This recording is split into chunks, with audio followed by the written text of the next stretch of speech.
ఇటీవల కేంద్రంలోని మోడీ ప్రభుత్వం పెట్రోలు, డీజిలు, వంట గ్యాసు, కమర్షియల్ గ్యాస్ ధర విపరీతంగా పెంచడం జరిగింది. దానికి మోడీ ప్రభుత్వం చెప్పిన కారణమేమి?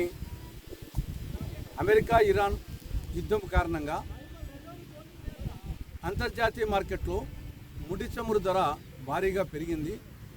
మనం అక్కడ కొని ఇక్కడ అమ్మాలి కాబట్టి, అక్కడ ఎక్కువ రేటు కొనాలి కాబట్టి ఇక్కడ ఎక్కువ రేటు పెంచాల్సి వచ్చింది అని చెప్పేసి మోడీ ప్రభుత్వం చెప్పడం జరిగింది.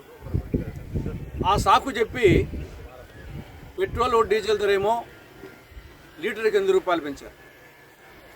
వంట గ్యాస్ ధర ఏమో 89 రూపాయలు పెంచాడు.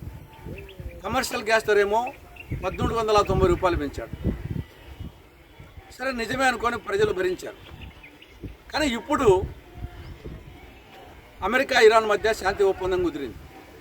యుద్ధం ముగిసింది. అంతర్జాతీయ మార్కెట్లో ముడి చమురు ధర బ్యారెల్కు $120 నుండి $83 పడిపోయింది.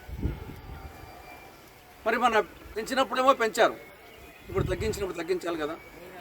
కాబట్టి తక్షణమే మోడీ ప్రభుత్వం పెట్రోల్ మీద, డీజిల్ మీద ఆ పెంచిన 8 రూపాయలు వెంటనే ఉపసంహరించుకోవాలి. అదేవిధంగా వంట గ్యాస్ మీద సిలిండర్ మీద 89 రూపాయలు, కమర్షియల్ గ్యాస్ సిలిండర్ మీద 1390 రూపాయలు ఆ పెంచిన దాన్ని వెంటనే తగ్గించాలని చెప్పేసి కాంగ్రెస్ పార్టీ డిమాండ్ చేస్తూ ఉంది. ఇక రెండో విషయం, అమెరికా ఇరాన్ శాంతి ఒప్పందం. ఇది భారతదేశంతో పాటు ప్రపంచ దేశాలకు ఇది మంచి సందేశం. దీన్ని కాంగ్రెస్ పార్టీ ఈ యొక్క శాంతి ఒప్పందాన్ని స్వాగతిస్తూ ఉంది, ఆహ్వానిస్తూ ఉంది.